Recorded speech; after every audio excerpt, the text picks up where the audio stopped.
Kejadian pasal 9. Lalu Allah memberkati Nuh dan anak-anaknya serta berfirman kepada mereka, beranak cuculah dan bertambah banyaklah serta penuhilah bumi. Akan takut dan akan gentar kepadamu segala binatang di bumi dan segala burung di udara, segala yang bergerak di muka bumi, dan segala ikan di laut. Ke dalam tanganmu lah semuanya itu diserahkan.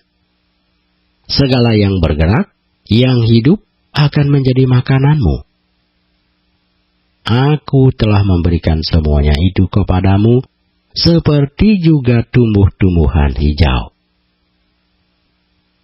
Hanya daging yang masih ada nyawanya, yakni darahnya, janganlah kamu makan. Tetapi mengenai darah kamu, yakni nyawa kamu, aku akan menuntut balasnya. Dari segala binatang aku akan menuntutnya. Dan dari setiap manusia aku akan menuntut nyawa sesama manusia. Siapa yang menumpahkan darah manusia, darahnya akan tertumpah oleh manusia. Sebab Allah membuat manusia itu menurut gambarnya sendiri.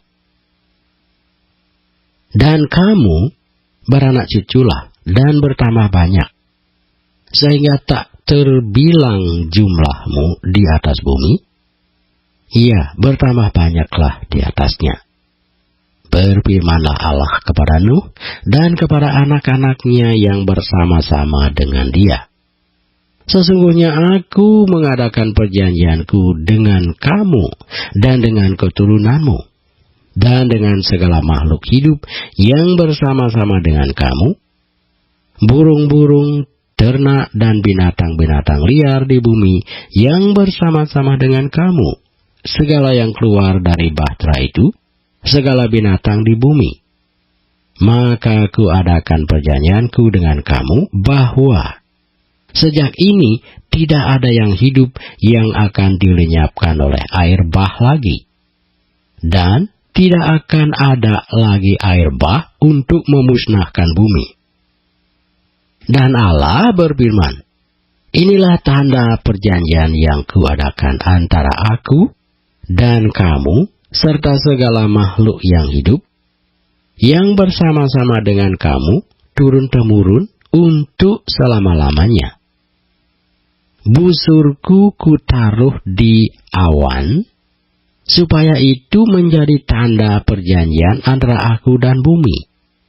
Apabila kemudian kudatangkan awan di atas bumi, dan busur itu tampak di awan, maka aku akan mengingat perjanjianku yang telah ada antara aku dan kamu, serta segala makhluk yang hidup, segala yang bernyawa, sehingga segenap air tidak lagi menjadi air bah untuk memusnahkan segala yang hidup.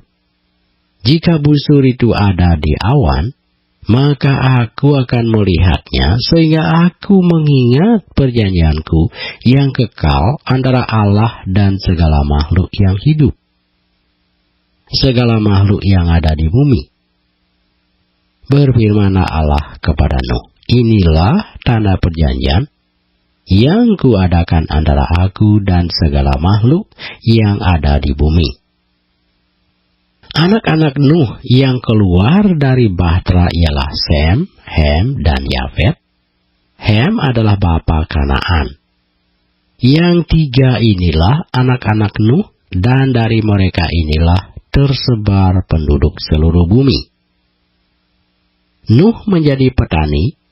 Dialah yang mula-mula membuat kebun anggur. Setelah ia minum anggur, mabuklah ia dan ia telanjang dalam kemahnya. Maka Hem, bapa Kanaan itu melihat aurat ayahnya, lalu diceritakannya kepada kedua saudaranya di luar. Sesudah itu, Sem dan Yafet mengambil sehelai kain dan membentangkannya pada bahu mereka berdua. Lalu mereka berjalan mundur. Mereka menutupi aurat ayahnya sambil berpaling muka, sehingga mereka tidak melihat aurat ayahnya. Setelah Nuh sadar dari mabuknya dan mendengar apa yang dilakukan anak bungsunya kepadanya, berkatalah ia, "Terkutuklah Kanaan. Hendaklah ia menjadi hamba yang paling hina bagi saudara-saudaranya."